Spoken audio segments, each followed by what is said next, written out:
예, 창세기 18장 16절부터 33절 말씀입니다. 창세기 18장 16절부터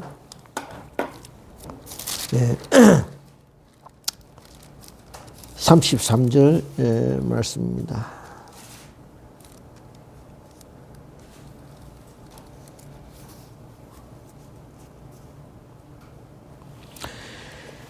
예. 시간 단축을 위해서 22절부터 33절까지를 같이 그렇게 교독하고자 합니다. 22절부터 33절까지입니다. 찾으신 줄 알고 제가 먼저 교독하겠습니다. 그 사람들이 거기서 떠나 소돔으로 향하여 가고 아브라함은 여호와 앞에 그대로 섰더니 아브라함이 가까이 나와 이르되 주께서 의인을 악인과 함께 멸하려 하시나이까. 그 성중에 의인 50명이 있을지라도 주께서 그것을 멸하시고 그 50의인을 위하여 용서하지 아니하시리까. 주께서 이같이 하사 의인을 악인과 함께 죽이심은 부당하오며 의인과 악인을 같이 하심도 부당하니이다. 세상을 심판하시는 이가 정의를 행하시니 아니하니까. 여호와께서 이르시되 내가 만일 소돔 성읍 가운데 의인 50명을 찾으면 그들을 위하여 온 지역을 용서하리라. 아브라함이 대답하여 이르되 나는 티끌이나 재와 같사오나 감히 주께 아뢰나이다. 50의인 중에 5명이 부족하다면 그 5명이 부족함으로 말미암아 온 성읍을 멸하시리까. 이르시되 내가 거기서 45명을 찾으면 멸하지 아니하리라. 아브라함이 또 아뢰어 이르되 거기서 40명을 찾으시면 어찌하려 하시나이까. 이르시되 40명으로 말미암아 멸하지 아니하리라. 아브라함이 이르되 내 주여 노하지 마시오고 말씀하게 하옵소서. 거기서 30명을 찾으시면 어찌하려 하시나이까. 이르시되 내가 거기서 30명을 찾으면 그리하지 아니하리라. 아브라함이 또 이르되 내가 감히 내 주께 아뢰나이다. 거기서 20명을 찾으시면 어찌하려 하시나이까. 이르시되 내가 20명으로 말미암아 그리하지 아니하리라. 아브라함이 또 이르되 주는 노하지 마옵소서. 내가 이번만 더 아뢰리이다. 거기서 10명을 찾으시면 어찌하려 하시나이까. 이르시되 내가 10명으로 말미암아 멸하지 아니하리라. 같이 읽겠습니다. 여호와께서 아브라함과 말씀을 마치시고 가시니 아브라함도 자기 곳으로 돌아갔더라. 아멘.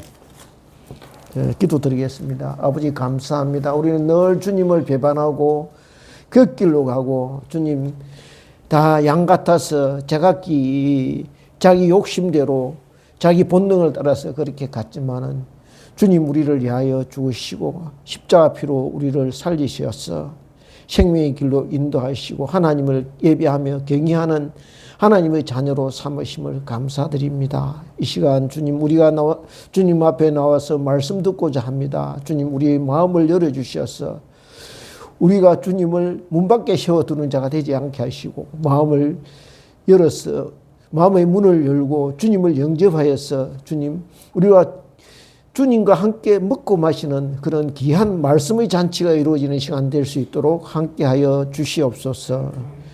주님 부족한 것 이 자리에 세우사니 함께하여 주시옵고 어리석고 드나오니 주님 지혜와 계시의 영을 부어주시어서 말씀이 전하여질 때 성령이 역사하는 시간 될 수 있게 하시고 성령이 우리 마음을 감화시키셔서 그 말씀이 우리 가슴에 우리 마음에 그대로 맺혀지게 하시고 새겨지는 시간 될 수 있도록 함께하여 주시옵소서. 감사드리옵고 예수님 이름으로 기도드리옵나이다. 아멘.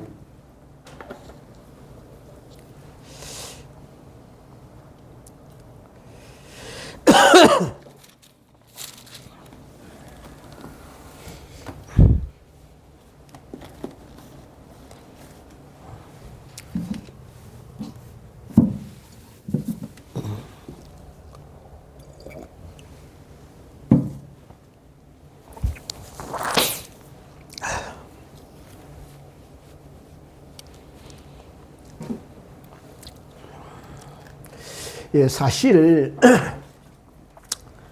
다른 형제 자매를 위해서 이제 중보 기도를 한다는 것이 쉽지는 않습니다. 왜냐하면 저와 여러분이 자신을 위해 기도하는 것조차도 소홀히 할 때가 많기 때문입니다.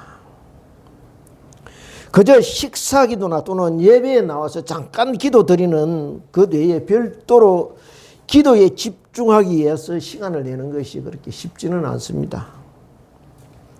하물며 다른 지체를 위해서 중보 기도를 한다. 이것은요, 내가 하는 기도가 아니라 성령께서 시키시는 기도라는 것입니다. 저와 여러분의 연약함을 아시고 성령께서 다른 형제나 자매를 통해서 그렇게 강구하도록 하시는 것입니다. 그렇게 중보하도록 하심을 통하여 기도 중에 자신을 돌아보게 하시고 하나님께서 나에게 베푸신 은혜를 감사하게 하시는 것이죠. 오늘 우리는 이 본문을 통하여 아브라함의 중보 기도를 살펴보게 될 텐데요. 언뜻 보면 아브라함의 기도는 그냥 그 시대에 그의 조카 롯이 살고 있는 소돔과 고모라를 향해서 하나님의 긍휼하심을 구하는 그런 중보 기도의 한 형태에 불과할지는 모르지만은, 그러나 그 중보 기도의 앞에 사라에게 전해지는 수태고지, 즉 내년 이맘때 아들을 낳을 것이다 하는 천사의 소식과 연결지어서 이렇게 생각해 보면은 이 아브라함의 기도는 그냥 단순한 기도가 아니라 하나님의 인류 구원에 대한 한 시대를 여는 예표적인 기도, 인류 구원을 두고 강구하는 주님의 기도를 암시하는 것 같은 사건이라는 것을 알 수 있게 됩니다. 저주받은 성읍 소돔의 멸망을 예언하시면서 다른 한편으로는요, 하나님의 구원 계획을 준비하고 계시는 장면을 같이 엿볼 수 있게 된다는 것입니다. 그래서 오늘 본문은 저주와 멸망을 말하는 것이 아니라 그럼에도 그 속에서 구원에 대한 소망의 씨앗을 사라의 태에 심으시고 아브라함에게 하나님의 구원을 갈망하며 사모하게 하시고 중보하게 하시는 사랑의 하나님, 오래 참으시며 인자하신 하나님이심을 알게 하신다는 것입니다. 우리는 이 창세기 18장 19장을 통해서 하나님께서 장차 이루실 저와 여러분의 구원 계획을 엿볼 수 있게 하시고, 그 계획은 하나님 혼자서 그냥 일방적으로 하는 심판의 현장이 아니라 저와 여러분의 중보 기도의 현장이 될 것이고, 그러므로 그 현장은 궁극적으로 하나님의 긍휼과 자비하심의 역사로 나타나게 될 것임을 알 수 있게 하셨다는 것이죠. 이 점을 염두에 두고서 같이 창세기 18장, 오늘 본문 창세기 18장 16절을 같이 합독하겠습니다. 합독하도록 하겠습니다. 찾으셨으면 다 같이 합독하겠습니다. 시작. 그 사람들이 거기서 일어나서 소돔으로 향하고 아브라함은 그들을 전송하러 함께 나가니라. 보십시오. 한낱 뜨거운 그런 강렬을 걸어서 아브라함의 장막에 찾아온 하나님의 사자들을 아브라함은 자기 정성을, 지극정성을 다해서 대접합니다. 마치 종이 그 주인을 섬기듯이 그렇게 겸손히 어떻게 해요? 떡을 만들고 기름지고 좋은 송아지를 잡아서 극진히 이들을 섬깁니다. 이렇게 진수성찬을 대접받은 하나님의 사람들이 식사를 마치고 그들이 가려고 했던 당초의 목적지를 향해 집을 떠나려고 일어서죠. 그래서 아브라함도 이들을 전송하기 위해서 같이 밖으로 나옵니다. 아마 작별 인사를 했을 것입니다. 처음에는 이들이 누구인지 몰랐지만요, 식사를 하는 도중에 오고 간 대화를 통해서 아브라함은 자기에게 찾아오신 분이 하나님이심을 알게 됩니다. 13절 14절을 한번 볼까요? 13절 14절 같이 한번 볼까요? 같이 읽겠습니다. 합독하기 시작. 여호와께서 아브라함에게 이르시되 사라가 왜 웃으며 이르기를 내가 늙었거늘 어떻게 아들을 낳으리요 하느냐. 여호와께 능하지 못할 일이 있겠느냐. 기한이 이를 때에 내가 내게로 돌아오리니 사라에게 아들이 있으리라. 숫대고지를 했는데 사라가 어땠다고요? 웃었다고 되어 있습니다. 왜 그가 웃었겠습니까? 성경에 기록된 대로 아이를 생산할 수 있는 나이가 아닙니다. 그죠? 우리가 이렇습니다. 그죠? 하나님께서 우리에게 뭔가 말씀하실 때에 우리는 흔히 이렇게 대답하기 쉽다는 거예요. 나는 자격이 안 됩니다. 나는 능력이 없습니다. 사람들이 나를 어떻게 모두 당신은 안 된다고 말합니다. 라고 이야기하기 쉽다는 것이죠. 그런데요, 하나님은요, 저와 여러분의 자격이나 능력을 보고 말씀하시는 것이 아니라는 거예요. 하나님께서 부족하고 모자란 것, 우리가 한없이 연약한 걸 알고 계시지만은 그럼에도 우리를 택하여 하나님의 일을 이루시겠다는 거예요. 그것을 말씀하고 계시는 것입니다. 능력돼서 하나님의 일을 감당하는 사람은 아무도 없다는 것입니다. 하나님께서 택하셨기 때문에, 그렇게 하시기로 작정하셨기 때문에 그 일에 순종해야 한다는 것을 이게 말씀하고 있는 것입니다. 17절을 여기에 이제 17절을 같이 합독하겠습니다. 17절 같이 합독 시작. 여호와께서 이르시되 내가 아뢰는 것을 아브라함에게 숨기겠느냐.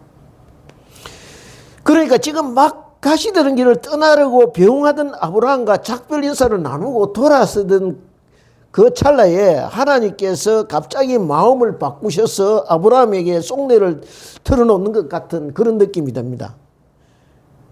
자, 여러분도 그렇지 않습니까? 정말 친한 친구 사이에는 비밀이 없습니다. 그랬어요. 여자분들 보면 특히 뭐 전화를 잡고 3시간, 4시간 그런 통화를 합니다. 그리고 이제 마지막 끊을 때 하는 이야기, 자세한 이야기는 만나서 하자.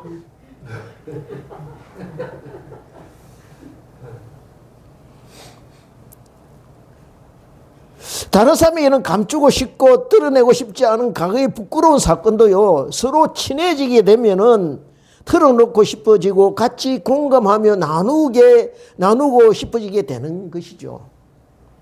마음과 마음이 서로 통하고 교감이 이루어지기 때문입니다. 왜요? 아브라함의 행동이 하나님의 마음에 쏙 들었기 때문입니다.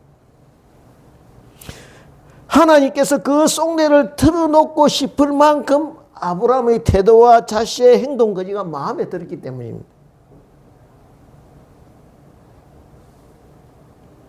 아무런 사심 없이 나그네를 그렇게 극진히 섬기는 모습을 옆에서 보니까 아, 이거 내가 이야기해 줘야 되겠다 하는 그런 마음이 떠드셨다는 것이죠. 아브라함이라면 얼마든지 내가 앞으로 진행할 일을 이야기해 줘도 되겠다라는 믿음과 신뢰가 그렇게 생겨났다는 것입니다. 그렇습니다. 하나님의 자녀는요, 누구에게나 처음 보는 낯선 사람임에도 불구하고 어떻게 친절하고 정답게 대하기 마련입니다. 왜요? 하나님께서 이미 마음에 사랑의 씨앗을 심어 놓으셨기 때문입니다. 먼저 마음을 열면요, 상대도 마음을 열게 되어 있고, 그래서 같이 식사를 하고 이야기를 나누다 보면요, 거리감이 좁혀지고 친밀한 사이, 가까운 사이로 다가가게 되는 것입니다. 다 같이 우리가 오늘 본문요, 요한계시록 3장 20절 말씀 402페이지 같이 합독하겠습니다. 402페이지 3장 20절 말씀, 요한복음 3장 20절, 요한계시록 3장 20절 402페이지 찾으셨으면 같이 한 마음을 합독하겠습니다. 시작. 볼지어다 내가 문 밖에 서서 두드리노니 누구든지 내 음성을 듣고 문을 열면 내가 그에게로 들어가 그와 더불어 먹고 그는 나와 더불어 먹으리라. 그렇습니다. 주님은요, 이처럼 언제나 우리 속에 들어와 계시기를 원한다는 것입니다. 그래서 내가 너 안에, 네가 내 안에 하나 되기를 들어와서 하나 되기를 원하시는 것입니다. 그런데 그렇게 신랑과 신부가 사랑으로 한 몸 되기를 원하신다는 것이죠. 그런데 우리는 문을 어떻게 꽁꽁 걸어 잠그고 두고 있다는 것입니다. 교회 밖의 사람들에게 하시는 말씀이 아닙니다. 일곱 교회 중에 하나인 4대 교회에 이르신 말씀입니다. 이 시대에 우리에게 하시는 말씀이라는 거죠. 모두 그렇게 문을 닫고서 주님 이름만 부르고 있다는 것입니다. 무슨 말씀하고 있습니까? 이렇게 이처럼 주님께 마음을 연 사람은요, 사람에게도 이웃에게도 마음을 열게 마련이라는 것입니다. 숨기고 감추는 것이 없게 마련이라는 것이죠. 그래서 예수님께서 어떻게 말씀합니까? 너희가 어린아이가 같지 아니하면 결단코 천국에 들어가지 못한다고 말씀합니다.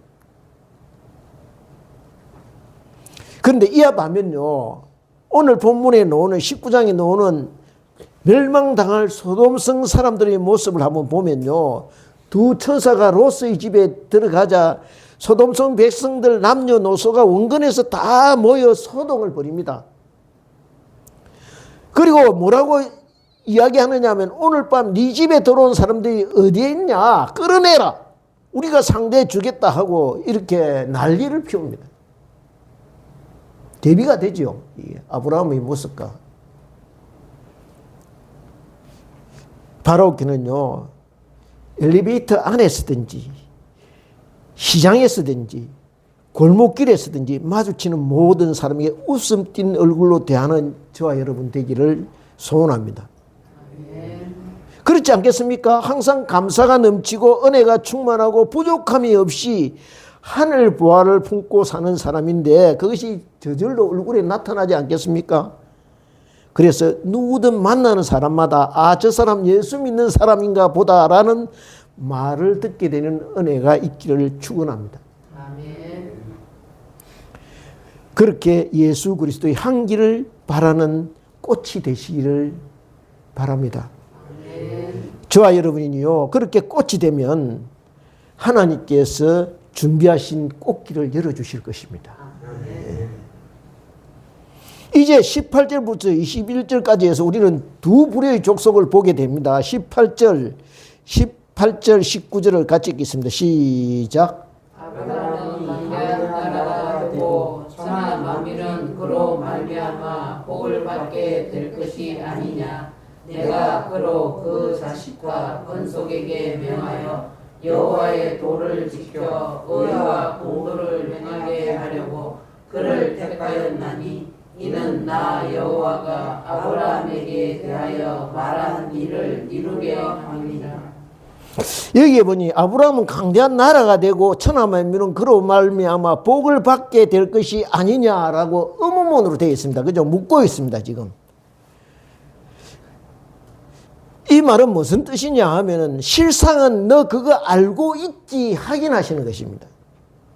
사라가 아직 자녀를 생산하지 못하고 있습니다. 사라의 말대로 아브라함과 사라가 나이 많아 늙었고 사라는 여성의 생리가 끊어진 상태에 있습니다. 그런데 다시 한번 이 약속을 아브라함에게 확인시켜 주십니다. 이번에는요, 어떻게 하느냐, 하나님께서 직접 사람의 형상을 입으시고 아브라함 가정에 직접 나타나시어 이 약속에 도장을 찍어 주십니다. 어떻게 말씀하십니까?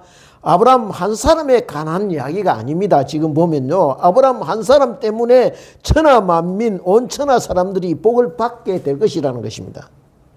그런데 그 목적이 뭐냐 하면 19절에 어떻게 19절 같이 한번 들을까요? 시작. 내가 그로 그 자식과 건속에게 명하여 여호와의 도를 지켜 의와 공도를 행하게 하려고 그를 택하였나니 이는 나 여호와가 아브라함에게 대하여 말한 일을 이루려 함이니라. 이 일 때문에, 그러니까 19절이 이 일 때문에 내가 너를 선택하였다, 택하였다, 뽑았다, 여기에 초점이 있습니다. 하나님께서 아브라함으로 하여금 앞으로 날 자녀와 지금 함께 거주하는 공동체 식구들에게 하나님의 도, 하나님의 말씀을 지켜 거룩한 백성, 의와 바른 길을 가는 하나님의 백성 삼도록 하겠다는 것입니다.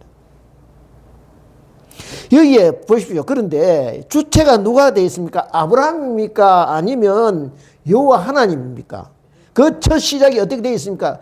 내가 그로 라고 시작하고 있는 것입니다. 하나님이 그렇게 만들었다는 것입니다. 그러니 저와 여러분은 어떻게 해야 되겠습니까? 하나님이 무엇을 하시려는지 그것을 눈여겨보면서 가까운 자리에서 그 음성을 들을 수 있도록 기다리면 된다는 것입니다.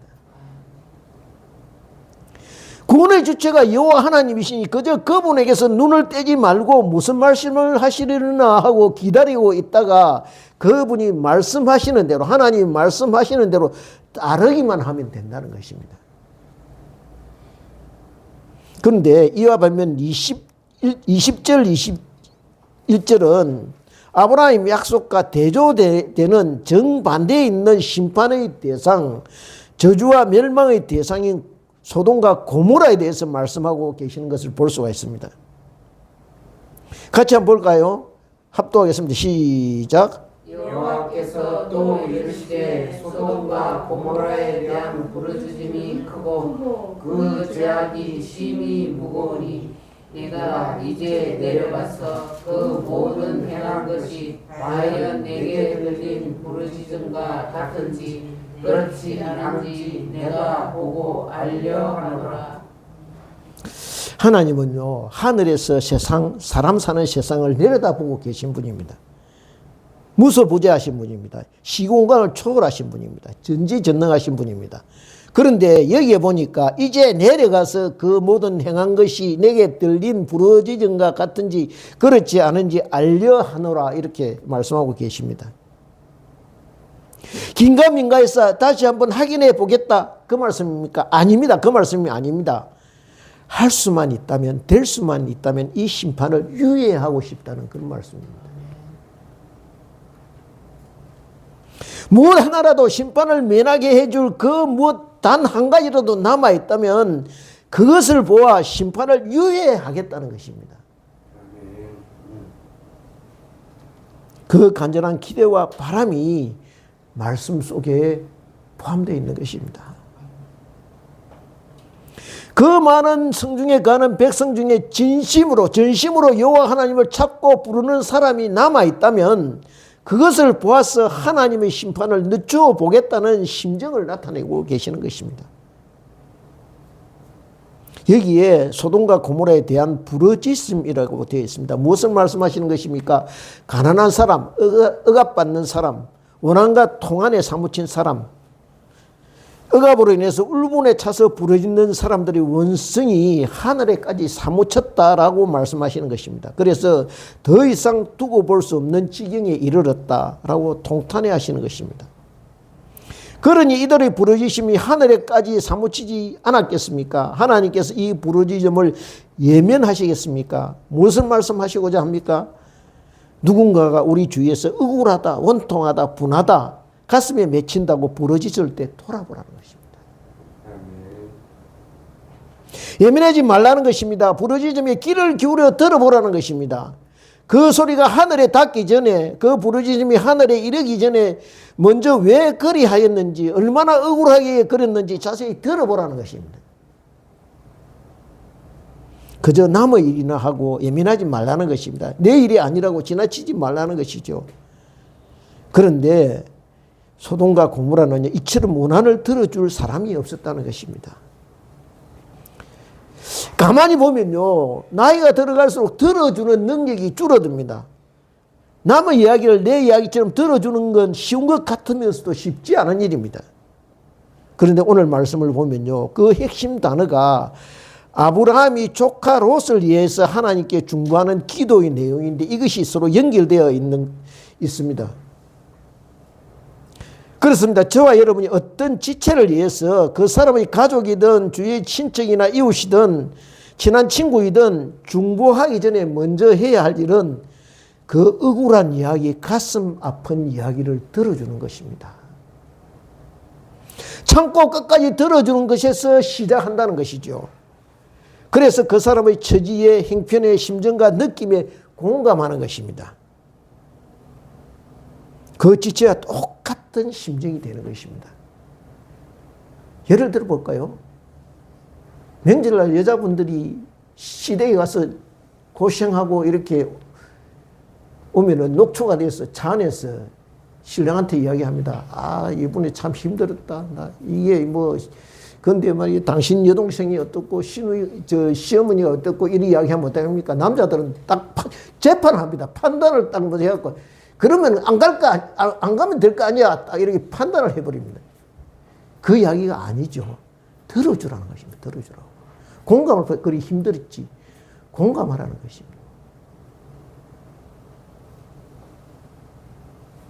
22절을 보겠습니다. 22절을 같이 읽겠습니다. 합독해서 시작.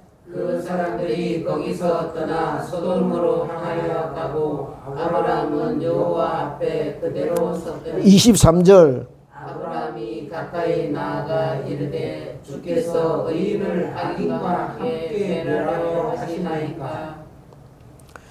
소돔과 고모라를 멸하시겠다는 하나님의 말씀을 들은 아브라함이 지금 어떻게 하고 있습니다. 그 소식을 듣자마자 여호와께 가까이 나아가 그렇게 돼요. 심판의 소식, 재앙의 소식을 들은 아브라함이 하나님께 가까이 나아갑니다. 다른 길이 없습니다. 그런데 우리가 여기서 되짚어 볼 것이 있습니다. 하나님께서 왜 아브라함에게 소돔과 고모라의 멸망 소식을 전해 주셨겠습니까? 하나님은 이미 알고 계셨을 것입니다. 뭘요? 이 소식을 전했을 때 아브라함이 어떤 반응을 보일 것이다. 그것을 알고 계셨다는 것입니다. 아브라함의 조카 롯이 소돔에 살고 있다는 것도 아브라함의 조카 때문에 그 소식을 듣고 어떻게 반응할 것인가도 미리 알고 계셨다는 것입니다. 아브라함이 지치 않고 바로 가까이 다가가 하나님을 붙듭니다. 그리고 우리가 너무나 잘 아는 하나님과 지금 밀당이 이어집니다. 그는 하나님께서 왜 소돔과 고모라를 멸하는지 정확히 알고 있었습니다. 23절을 볼까요? 23절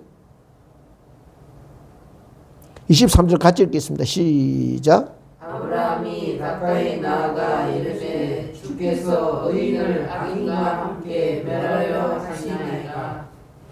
하나님께 지금 뭐라고 합니까? 감히 하나님의 심판에 대해서 지금 가감하게 질문을 던집니다. 참 당돌합니다. 그죠? 심판의 영역입니다. 공의의 하나님이 아니십니까? 그런데 그런 공의의 하나님 어떻게 그 소돔 성중에 의인이 있는데 그 의인을 함께 멸하라 하십니까? 우리는 여기에 주목할 필요가 있습니다. 선인이라고 하지 않고 의인이라고 했습니다. 그죠? 무슨 말입니까? 앞에 15장 6절에 뭐라고 되어 있느냐 하면은 아브라함이 여호와를 믿으니 여호와께서 이를 그의 의로 여기시고 라고 되어 있습니다. 그렇다면 여기에 나와 있는 의라는 것이 무엇이냐 하면 여호와께서 의롭다고 인정해 줄 만한 착한 사람이 아니라 여호와 하나님을 믿는 사람이 없었다는 것을 말해 줍니다. 여호와를 찾는 사람이 없었다는 것입니다. 아브라함은요, 직접적으로 그 성중에 제 조카 롯이 있습니다. 제 조카 롯만은 좀 살려주십시오. 이렇게 기도하지 않았습니다. 왜요? 여호와 하나님의 말씀을 들었기 때문입니다. 무엇 때문에 소돔과 고모라를 심판하라 하시는지 그 이유로 잘 알고 있었기 때문입니다. 하나님의 공의가 심판의 기준이 되었다는 사실을 알고 있었기 때문입니다. 그래서 공의의 하나님 앞에 아브라함 개인의 가족계 같은 것을 강구하는 것은 안 될 일이라고 생각했다는 것입니다. 그가 생각하는 것은 하나님이 그 심판의 좀 기준을 낮춰 주십시오라고 강구하는 것이었습니다.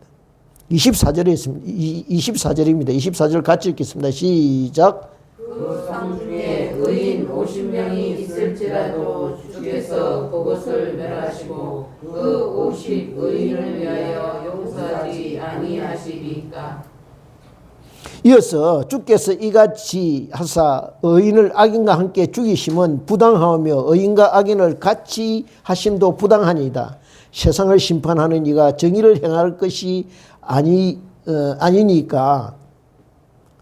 다른 것도 아닌 심판의 영역입니다. 그죠? 그 심판의 대상인 인간이 하나님의 심판에 대해서 거침없이 이의를 제기하고 있는 것입니다.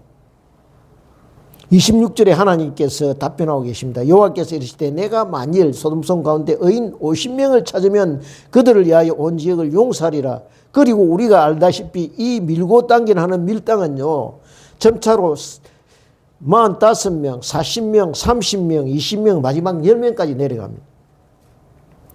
오늘 본문을 살펴보면요, 아브라함은 그저 주저주저 하다가 이 말씀을 드려도 괜찮을까? 혹시 하나님이 너 지금 못하고 있니? 화내지는 않을까? 가슴 졸이며 재차 강구하는 모습을 보이고 있습니다. 무엇을 말씀하려는 것입니까? 멸망의 성읍 한가운데 조카 롯이 심판받는 모습을 가슴 아파하면서 몸부림치며 안타까워하는 그런 모습이 엿보여지고 있다는 것입니다. 가만히 한번 생각해 보십시다. 그가 이때 그 조카 롯을 위하여 정말 힘을 다해 애썼습니다. 생각해 보십시오. 12장에 애굽에 내려갔다가 바로에게 아내를 뺏겼다가 하나님의 강권적인 도움으로 되찾게 된 이후로 아브라함의 삶이 달라지는 것을 우리가 볼 수가 있습니다. 하나님께 그렇게 훈련받고 나서 어떻게 달라집니까?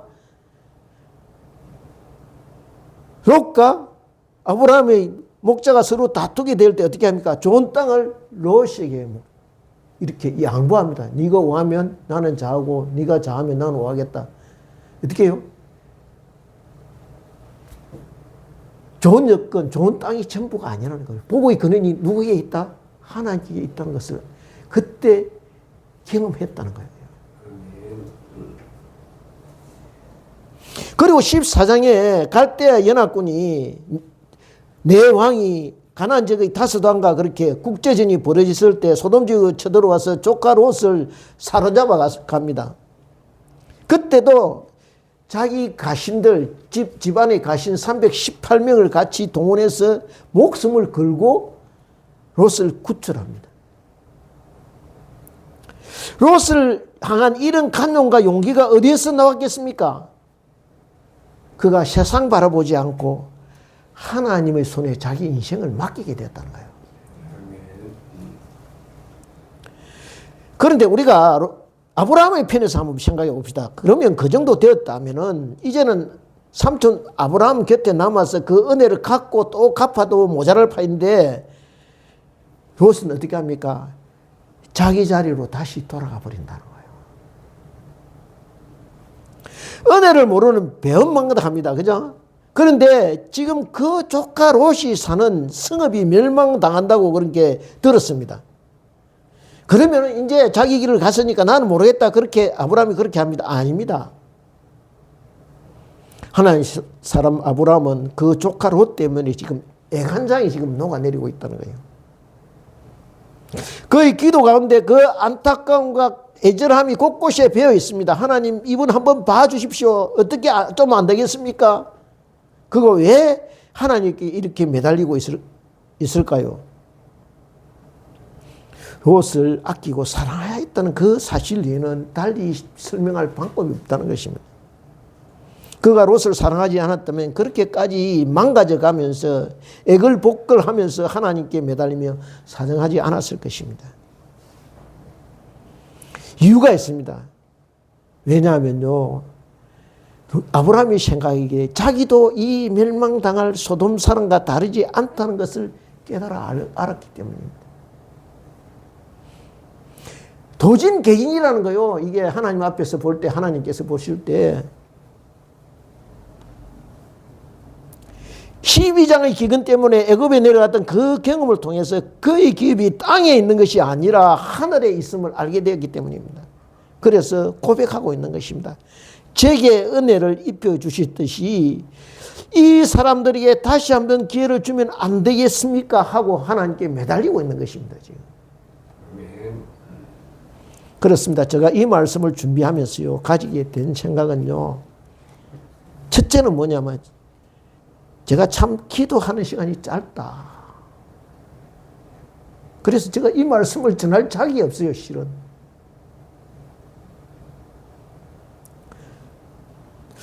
하나님과 동행하며 성령님이 주신 능력을 받아야 될 텐데 뭐 하나 제대로 하는 것 없이 그저 바빠서 주님과 조용히 기도하는 시간을 제대로 가지지 못하고 있다는 거예요. 여러분, 우리가 하루 종일 얼마나 주님과 만나고 있습니까? 말씀을 들으려고 엎드리고 있습니까? 내 생각이 앞서면요, 실패하기 쉽다는 것입니다. 내 생각대로 움직이기 때문에 실족하기 쉽습니다. 내 생각을 따라가다 보면요, 생각지 못했던 문제의 덫에 걸려서 허우적거리게 됩니다. 저와 여러분, 우리 주위에 많은 사람들이요, 내 생각대로, 내 기대대로 그렇게 움직여 주기를 원합니다. 내가 바라는 대로 따라와 주기를 원합니다. 그렇지 않을 때 화를 내고 실망합니다. 그러나 오늘 말씀은 그를 위해 기도하라고 말씀하고 있습니다. 아브라함의 기도는요, 조카 롯을 위하여 중보이기도 했지만은 아브라함 자신을 위한 기도이기도 했습니다. 왜냐하면요, 그를 믿음의 조상의 반열에 올려놓으는 하나님께서 시키시는 기도였기 때문입니다. 우리에게 우연히 들려오는 소식이 있습니까? 그것이 우리를 화내게 하고 실망하게 하고 의기소침하게 하고 기분을 우울하게 만듭니까? 먼저요, 하나님께 가까이 나아가 나에게 맡겨진 그분을 위한 기도의 분량을 채우려는 하나님의 명령으로 받아들이는 은혜가 있기를 원합니다. 그러면 그때부터 하나님의 역사가 시작될 것입니다. 초기 기독교 역사에 혜성처럼 나타나서 지대한 영향을 끼친 철학자가 있습니다. 우리가 잘 아는 성 아우구스티누스입니다. 참회록의 저자이기도 합니다. 그는 354년 북아프리카에서 태어났습니다. 어머니 모니카는 독실한 신앙인이었습니다. 어머니의 보살핌과 사랑 안에서 자랐지만 그는 하나님을 애써 예민하고 젊은 시절 방탕과 혼돈 속에서 살았습니다. 그리고 그는 공부를 위해 카르타고로 옮깁니다. 그래서 거기서 왕성한 지적 욕구를 채우는 날들을 보내게 됩니다. 그러다가 홍등가에 빠져서 불과 18세에 아들을 낳게 됩니다. 이른바 미혼부가 되죠. 그럼에도 그는 어릴 때부터 습관에 따라 여전히 성경 안에서 진리를 발견할 수 있다고 믿고 끊임없이 성경을 탐구하고 연구했지만은 오히려 실망하게 됩니다. 왜요? 성경이 비과학적이고 비논리적이다. 그러다가 만이교에 빠지게 되고 조라스터교에 빠지게 되고 사랑하는 친구를 열병으로 잃게 됩니다. 충격을 받습니다. 그런데 그 친구를 보내고 만이교 안에서 수없는 모순을 발견하게 됩니다. 그래서 그가 선언한 건 이 세상에 진리는 없다. 그렇게 선언하게 됩니다. 이렇게 방황의 날을 보내던 중에 어느 날 무화과 나무 밑에 앉아 있는데 담을 넘어오는 아이들의 노래소리를 듣게 됩니다. 뭐라고 하느냐 하면은 집어서 읽어라 하는 노래소리를 듣게 되죠. 그때 어떤 영감이 머리를 스치고 지나갑니다. 급히 안으로 들어가서 성경책을 이렇게 펼칩니다. 그 구절이 어디냐 하면은 로마서 13장 12절부터 14절입니다. 같이 한번 보겠습니다. 우리 로마서 257페이지 13장 12절부터 14절입니다.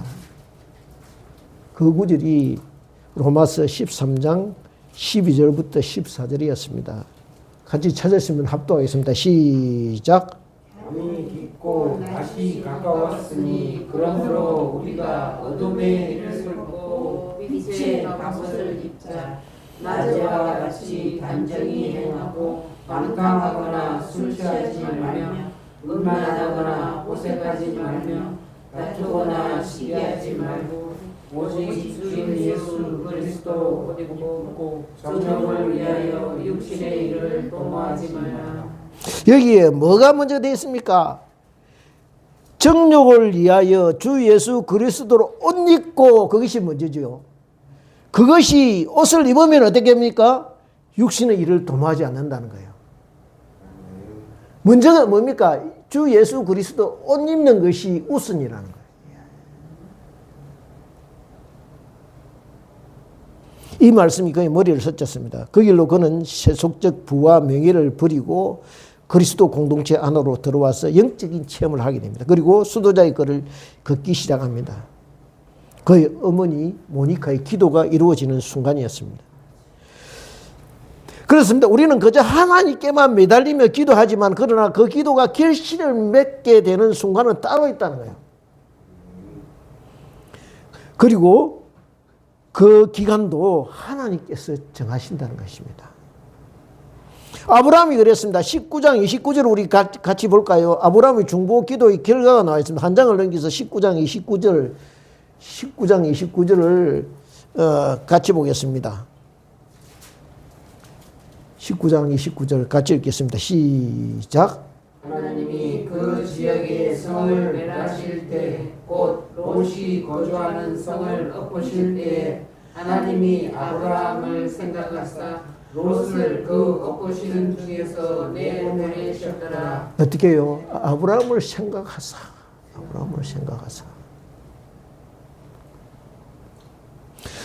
우리가 누군가를 가슴에 품고 기도할 때 하나님께서 그 기도를 들으시고 저와 여러분의 기도의 대상이 되는 사람을 생각하신다는 거예요. 우리는 하나님은 내 기도를 들어주지 않으셔라고 쉽게 말합니다. 그런데 보십시오. 아브라함이 어떻게 기도합니까? 6번이나 숫자를 변경해서 간구할 때 하나님이 한 번도 쓸데없는 소리 하고 있네. 그렇게 나무라십니까? 언제까지 너 징징거리고 그렇게 있을래라고 말씀하신 적이 있습니까? 아닙니다. 끝까지 40명, 45명, 50명, 45명, 40명, 30명, 20명 6번, 7번, 6번 간구할 때까지 끝까지 들어주십니다. 그죠?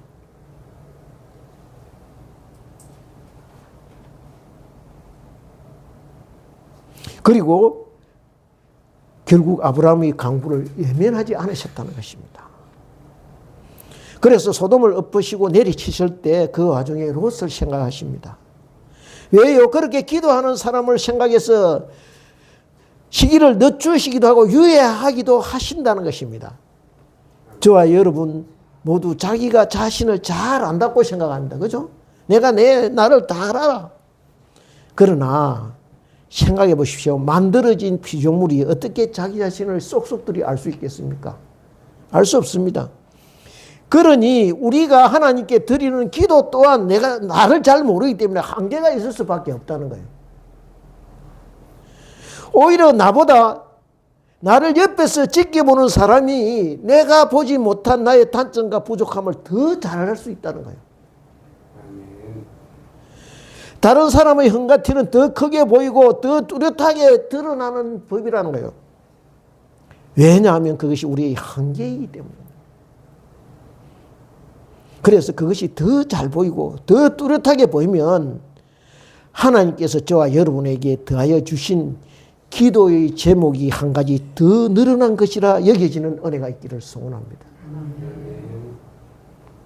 이 본문 말씀을 준비하는 가운데 한 가지 우화가 머리에 떠올랐습니다. 어떤 사람이 죽어서 천국과 지옥을 이래 같이 경험하게 되었습니다. 천국에 가서 보니 거기서 살고 있는 사람 모두가 살이 찌고 피부가 윤택하고 건강하고 싱싱합니다. 천사가 그를 데리고 식당을 공유시켜 주는데 이상한 장면이 눈에 띕니다. 사람들이 쓰는 숟가락이 보통 숟가락이 아니고 긴 막대 같은 길어서 그것으로 밥을 떠먹을 수 있는 떠먹게 되는 그런 숟가락입니다. 일반 숟가락이 아닌 것입니다. 그런데 시사 장면을 보니까요, 모두 하나같이 그 숟가락으로 자기 숟가락으로 밥을 떠서 맞은편 사람에게 먹여줍니다. 그리고 이번엔 지옥으로 데려갑니다. 마찬가지로 식당을 보여주는데 그 사람들이 사용하는 숟가락은요 똑같은데 모두 다 하나같이 그 긴 숟가락으로 밥을 떠서 자기 입에 넣으려고 하니까 대부분 다 흘려버리게 됩니다. 겨우 한 입 두 입 먹고 나자 식사 시간이 끝나버리더라는 것입니다. 그래서 대부분의 사람들이 빼 마르고 영양실조에 걸려 있더라는 것이죠. 어린 시절 들었던 동화입니다. 저는 기도가 이와 같다고 생각합니다. 다른 사람을 위해 기도하기가 쉽지 않습니다. 어떨 때 그렇게 됩니까? 우리가 겸손과 사랑의 마음을 품을 때, 저와 여러분이 예수님 마음 품을 때 그렇게 중보할 수 있다는 것이죠. 그런데 지나놓고 보면요, 이 중보하는 그 기도의 그 길이 다 같이 사는 생명의 길이라는 거예요. 다 같이 하나님의 은혜를 누리는 풍족의 길이라는 것입니다. 다 같이 평안과 충만을 누리는 감사의 길이라는 것입니다. 지금 하나님께서 먼저 아브라함에게 그 마음을 품게 하시고 기도의 자리에 나가게 하시는 훈련을 받게 하셔서 그를 믿음의 선조라는 자리에 앉히셨다는 거예요. 보호의 근원이 되는 훈련을 받게 하시는 자리로 그렇게 몰아가셨다는 거죠. 저와 여러분이 뭐 잘나서 하나님께서 우리 기도를 들으시겠습니까? 그렇게 매달리는 그 중심을 보시고 그렇게 마음 쏟으며 기도하는 그 애절한 마음을 보시고 하나님께서 자신의 마음, 긍휼의 마음을 여신 것입니다. 사랑한다면요, 그를 위해 기도하는 것입니다. 누가 그 길을 한자나 할 수 있겠습니까? 그러나 사랑의 기도는요, 하나님의 마음을 감동시킨다는 거예요. 사랑한다면요, 체면도 염치도 눈치도 다 필요 없습니다. 그저 엎드려 부러지질 때 그 길이 열리게 될 줄 믿습니다. 아멘. 그리고 그 뒤에 보면요, 이후 자기 길을 갔다고 되어 있습니다. 마지막 절은요, 아마 아브라함은 상황은 이제 끝났다고 생각했을 것입니다. 다른 길이 없다고 여겼을 것입니다. 그런데요, 하나님은 그때 다른 길을 여신다는 거예요. 하나님께서 생각을 바꾸셨다는 것입니다. 왜 그렇게 되었는가? 롯을 사랑하는 아브라함의 기도가 그렇게 만들었습니다. 그렇습니다. 그러면 회복의 길이 열리게 된다는 것입니다. 그러면 하나님의 새로운 역사, 저와 여러분 때문에 주위 사람들이 복을 받는 복의 근원이 되는 축복이 임하게 된다는 것입니다. 그러므로 우리 모두 여호와의 도를 지켜 이 땅에 하나님의 의와 공도를 향하는 복된 믿음의 자녀, 축복의 사람 되기를 원합니다. 아멘. 오늘 몇 가지로 말씀드렸습니다. 제가 이 본문을 가만히 묵상하면서 그러니까 딱 단계가 있더라고요. 전도의 단계. 첫째는 어떻게 해요? 마주칠 때마다 웃음으로 대한다. 두 번째는 뭡니까? 같이 밥을 먹는다. 세 번째는 뭡니까? 들어준다. 이야기를 들어준다. 그리고 다섯 번째는 뭡니까? 중보를 기도를 한다. 마지막은 하나님 백성답게 사는 모습을 보여준다. 이 다섯 단계라는 거예요.